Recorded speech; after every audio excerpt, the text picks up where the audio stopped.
Over the weekend, environmentalist group Greenpeace marched through the streets of London. With more on this, here's Sadia Chowdhury.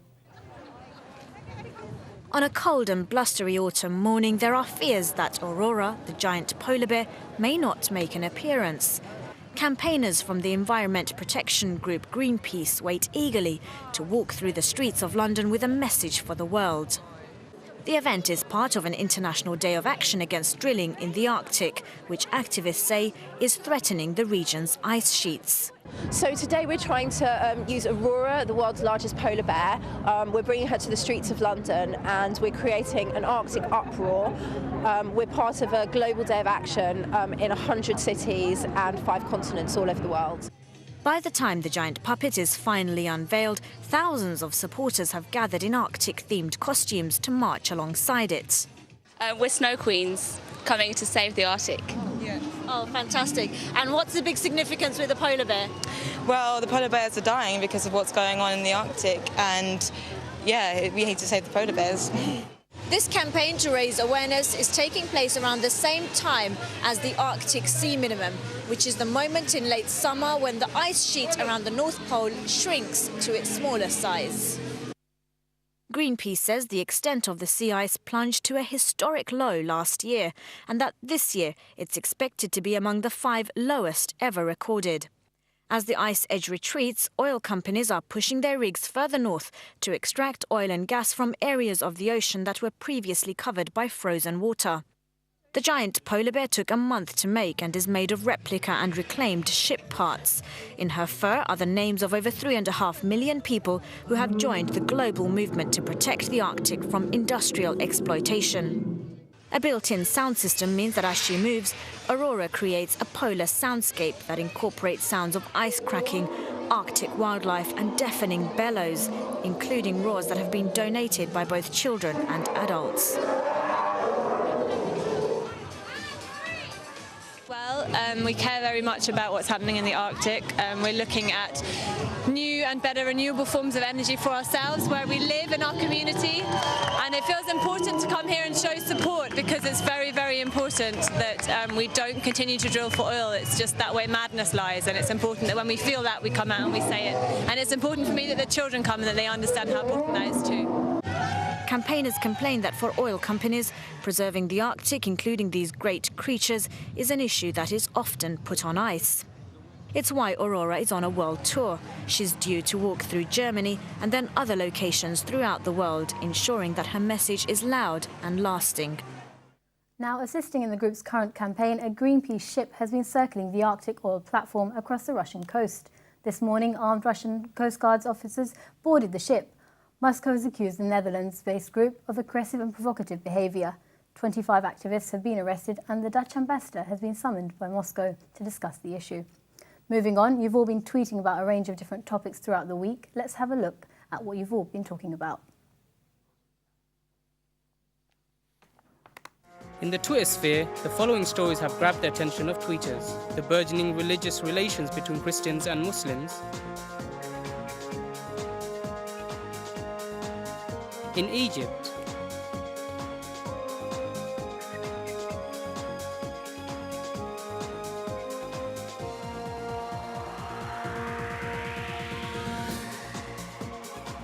Syria's dominance has been a constant in the trending topics.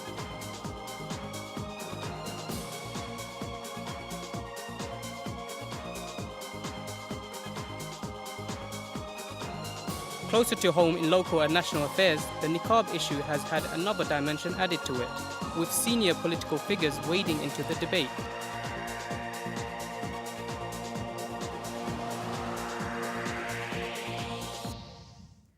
One of the things that we saw there was a story with the niqab, and with us on Skype we have Naima Roberts joining us, and in the studio we have Dujanah and of course Lindsey German to continue that discussion. Now if we go to Naima first. Naima, are you there? Assalamualaikum. Walaikum salam, Naima. How are you? Thank you very much for joining us from Egypt. Now, I know you've been following what's been happening in London, but what are your initial thoughts? Well, it seems that we have a niqab issue every sort of 2 years. Something comes into the media, blows up, and then all the same discussions keep coming. And those are my little ones there in the background. But the same conversations keep coming back again and again and again, and it doesn't seem to be moving on. Naima, It doesn't seem to be moving. right. Now, Naima is an author. She's magazine editor of a worldwide publication. She also wears the niqab. How does it make you feel when you hear comments like Boris Johnson's and journalists like Yasmin Brown in The Independent, when they're saying that women wearing the niqab shouldn't expect jobs and shouldn't expect to pursue any sort of a career? Oh, subhanAllah, I don't know where to start, because like Naima said, rightly mentioned, it comes up every 2-3 years, and it kind of like blows out of proportion. Surely there must be serious matters to discuss, like what's going on in Syria and Egypt and Iran and other countries. Is the niqab a real threat? Is it stopping us from moving forward? Well, the truth is it's not. Naima Roberts, she's an author herself. I've gone to colleges and universities, and I see many young sisters and Muslim women in my area who, with a niqab, they are much more intelligent than those without. So I really don't think the niqab is a threat or is a hindrance for any women to move forward. Now, you've said you've been in public institutions, you've been to university.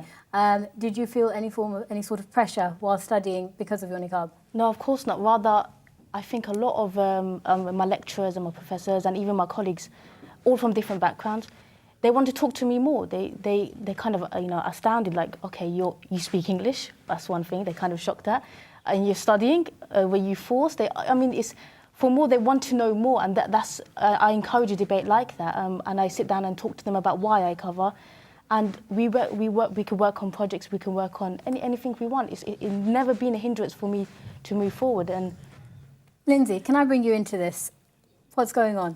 Well, I think there's a very serious attack now, and you're right, this comes up every couple of years, but it strikes me this is more serious in Britain than it's ever been before, with Boris Johnson and all these people coming into it.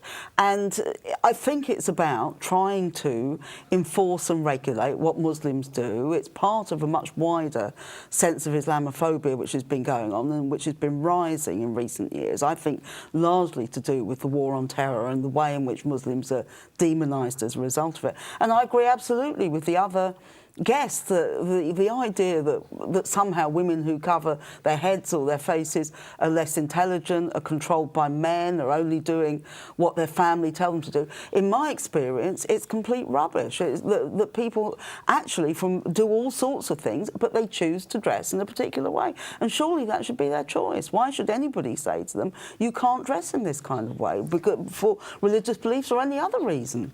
Naima, can I bring you back into this discussion?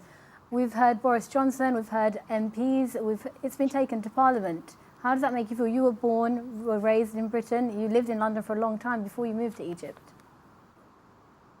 Yes, I did, and echoing what my sisters have said, what other people have said when critiquing this discussion, is that why are so many people worried about how a minority of Muslim women dress? Just as your previous guest said, so many women who wear the niqab refuse to make a choice between practicing their religion in a certain way and partaking in society. And what this type of discussion does is it's almost forcing you and saying, look, you can't have it both ways. If you want to dress like that, either leave the country or stay at home.